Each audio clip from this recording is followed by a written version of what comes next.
One of my regular corporate clients is Wood Mackenzie, a global research and consultancy group that I regularly voice explainer and brand videos for. When we begin working on a new project, it all starts with the videographer giving me a phone call to talk me through the script, what it is that we're actually talking about, what it is that we want the audience to be feeling or to be taking away from the video as well, and then whether or not there are any particular caveats with the script. For example, if not everything has been signed off yet, there might be alternate sections, so you might have one version of a paragraph and then an alternate version as well, and so it's my job to make sure that we record both. This will just allow a certain degree of extra flexibility in the final edit, but we'll also discuss the tone and the pace, and one of the benefits of being a regular client is that we've cultivated quite a good shorthand, which means that I know the kind of tone and pace that they want me to apply when voicing their videos. As a result of that, rather than the client taking time to have to listen in, instead I self-record. And what that means is that for these scripts, which are normally 2 to 3 minutes each, so they're pretty short, what I'll do is I'll record 2 to 3 versions of those with subtle variations in pacing and emphasis,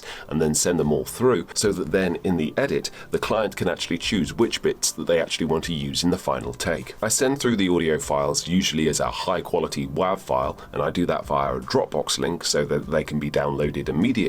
but I also store those original recordings in my Dropbox cloud for up to 2 years, because quite often a project will be updated a year or 2 years later, and so it's my responsibility to hold on to those original recordings. The videographer will take my voiceover and apply it to the edit and see how it all fits, and if there are any pickups, any corrections that are required, then they just let me know via email and I turn that over within the same day. The energy transition. It's here,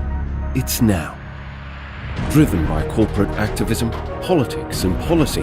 the path to a low-carbon future is at the forefront of all our minds. Electrification plays a key role in shifting the fuel mix and powering a green energy economy.